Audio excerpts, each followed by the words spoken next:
The fact that Dan Curtis convinced the network to put on this Gothic soap opera is really quite extraordinary, even today when you think about it, because um, there's never really been a show of this type before.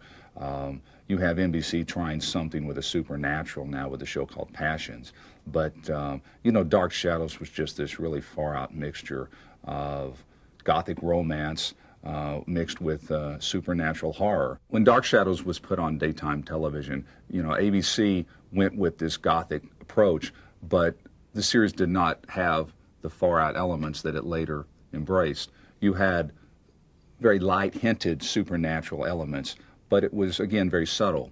So the network really wasn't looking for this vast youth audience. That became just a bonus as the show progressed and became more supernatural with Barnabas the Vampire and all the ghosts and other supernatural elements. When Dark Shadows debuted on June 27th, 1966, there was a little bit of publicity, but it really didn't have a big buzz particularly. It replaced a teen soap opera called Never Too Young that had been on for about a year, and it had never really quite made it. But I think the fact that Dark Shadows came in its time period probably helped it carry over a little bit of a youth audience. But at the same time, the series really didn't have that sort of hook to it, and it really did not do that well for the first 6 months or so. And then Dan Curtis brought on this Phoenix character who was the little boy's mother who had come back from the fire, and it was pretty outrageous for daytime television. And so that kind of paved the way for Barnabas the Vampire. And then that's when the show really got the numbers and had strong ratings. It had the housewives who were your traditional soap opera viewers, and then the kids who came home after school tuned in, and it really became a phenomenon because it really brought the youth element to daytime television. Soap operas, back before you had a Young and the Restless or a General Hospital, Dark Shadows was really that first soap opera that had a large following of teenagers besides just the housewives who enjoyed the romance. Dark Shadows was always, a very naive show. You didn't have a lot of sex. It was just very romantic and very innocent in its own time. Of course, it was the 1960s. You did not have explicit scenes of romance in the afternoon, but the storylines were all fairly tame in that sense. But you would have a few ultra-conservative religious groups that might say, oh, this was satanic, or, this had some demonic undertones. But by and large, the show was pure escapism, and it was meant as entertainment. Nobody was brainwashing anyone. Ultimately, you had good triumphing over evil.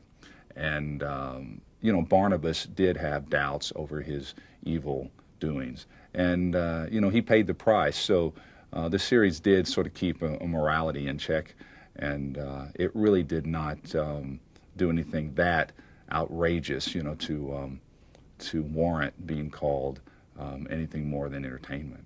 Well, Dark Shadows is a unique artifact from 1960s and early 1970s daytime television. You do not see programs repeated from that era, really other than Dark Shadows. There's a few game shows still in circulation, but to see a videotape drama from daytime television in the 1960s is kind of a special treat. Most of the networks and the studios did not save the tapes, in fact. Well, Dark Shadows was held on to because there was always this intention to re-air it because it had such a broad, unique appeal. And so you watch it now and you think some of it's, crude production-wise. But the fact is it's representative of the standard of the era. You had a live-on-tape format because of the cost format. I mean, the budgets of the show were such that you just didn't have the time to go back and reshoot scenes. Well, that was not unusual. A lot of soaps literally went out live on the air. Dark Shadows was at least on tape, but it was live on tape. You shot the whole series in sequence every day. The actors had to run to the sets during the commercial breaks. They had to know their lines. They could look at the teleprompter if their eyes would focus in, but they really had to be disciplined performers. And a lot of them were stage performers. And it gave a degree of professionalism to the show, but it also gave this marvelous energy. And ultimately, you just had this incredible vitality on Dark Shadows. The stories were wildly imaginative. The actors were passionate about their roles, and you just had a wonderful blend of energy. And it was a theatrical program, and I think that it's only natural that Dan Curtis is trying to adapt the show to the stage, because it was if the actors were doing a live stage play every day, Monday through Friday. And again, it just gave Dark Shadows a great energy.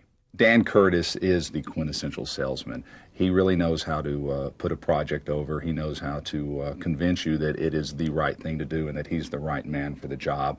And his career has proven that he can do everything from A to Z.